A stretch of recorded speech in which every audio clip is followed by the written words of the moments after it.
Обаче разредителен не е добре да е вода. Значи по принцип могат и с вода.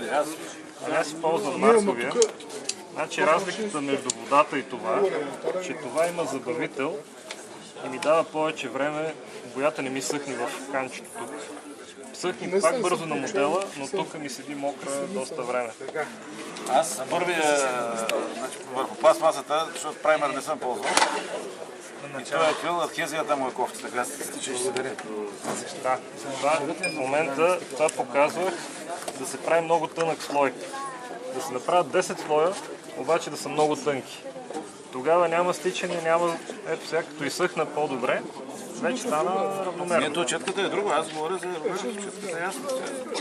Не е ясно, друго е, различно е. Отдрахме ли? Малко бойни дефекти има тук, са го стреляли. Да. Ами какъв дълбоко матов акрилен лак ще ми препоръчаш?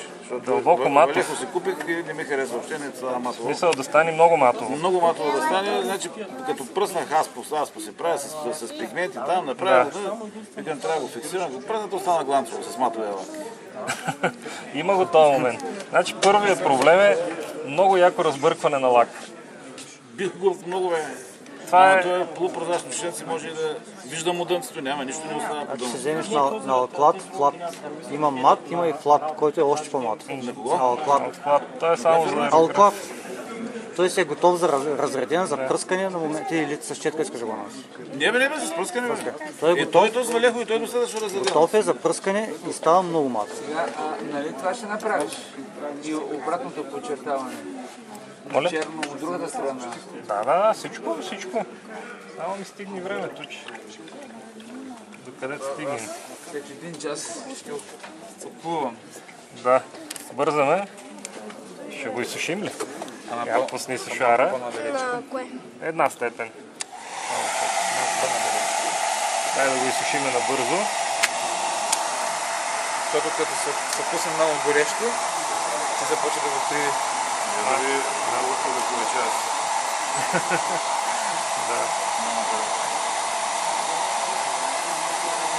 Още малко да го удухаме и е готов за черната боя. Още малко. Топло е, да. Стигам от толкова, мерси. Тук сме пропуснали малко. О, има много, аз не съм залепил тази половина. Сега като залепим има...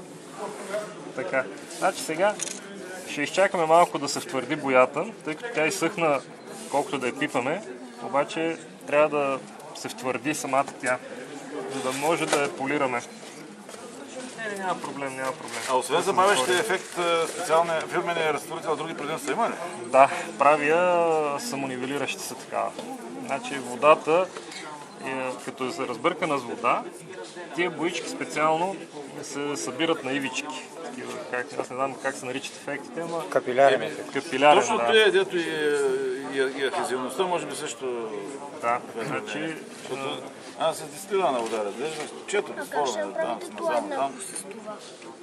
Кое с кое? Някои руснаци с водка, други с вода, други с спирт. Ами аз установих, че с фирмените имам най-малко проблеми. Значи не се боря с... Абсолютно, аз съм съгласен. Аз на времето го установих преди много години за фирмения разтворител на Ревел. Викаме, не бой сега, сега ще. Ами, да. Той ги проявява много бързо, нали, като разделиш, особено после се научих да не връщаме в кутията, в флакона, вече приготвена вода. Да. Първите години се прецакват. После обаче, като си купих фирмен разделител, нямаш проблем. Един чак нещо не мога да си открия. Което е? Ето където седи една запушва без него. Така, сега този черк трябва да го залепим. Тук.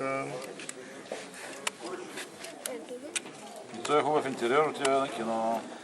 Да, по принцип модела е правен да седи или отворен, или затворен. Ние ще го направим затворен. Само да премериме. Значи преди да го залепим е хубаво да премерим и да видим дали всичко пасва. Защото ако некъде не пасва, после ще е малко късно. В момента да извадим малко суха. Мисля, че пасва идеално. Добре. Сега го сваляме и го мажем с лепило. Аз лично ползвам една четка за зъби, клечка за зъби. Ех, това лепило. Баща ми ползва същото. Така е. Удобно е. Да. Само че като ми засъхне лепило. И основното правило, лепило и други такива работи, след това не си пипаш нито очите, нито ушите, нито носа. Каже моделист, като няма да хапва от него и да више. Тук малко боядисахме, дет не трябва, но няма проблеми. Оказва се, че тия бои могат да се лепат и с такива лепила. Нашия тренер нам казваше, който си пипа устата или носа, да чисти моделно. А освен обикновеното моделно имаше и стругове и там. Как се запази релефа. Да, то това е целта на този вид боядисване, да запазиме релефа. Пътим само на отворена пазар. Аз говоря, така съм на 56, говоря нещата за Има косъм по. Това не е косъм, това е от лепилото, такива. Те не са проблем, после се чистят лесно. Нито от салона, вако модели. Пречи ли? Модел от авиоклуба вземахме от Проблеми. мебелна фабрика имаше. Го варили. С такова, с... Целувна лъжна света. За да Свеждане после скриете с мастило го разликата оцветяване. между заробените части и ползвате. Става или не става, там може да се види хеликоптера, който е японския полицейски хеликоптер. Той е боядисван с четка с акрилна боя на Model Master. Сребърната му. Готово. Браво. Ето сега. Само трябва да го Чул ми стиснем. за лепилото, така че няма да се маха сега. Да, няма да го пипаме, обаче стискаме така, че да изскочи. Нали, трябва да изскочи навсякъде. Хубаво. Аз май забравих да лепна стъклото. Ще караме без стъкло. Що не може ли се после да се сложи? И сега ще пробвам. Сега хлътна много. Не трябваше чак толкова да хлътва. Не го служил по-правилно.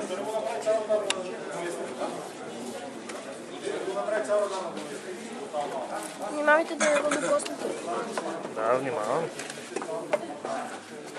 Ще има капотея. Нищо. Те после като се втвърдат, се махат сами. Трудно ли се правят такива модели? Не, на мен ми е лесно. Като свикнеш. Да. Фугите, където нали, говорихме за водната боя, след като се сложи декала, се правят и там. Да.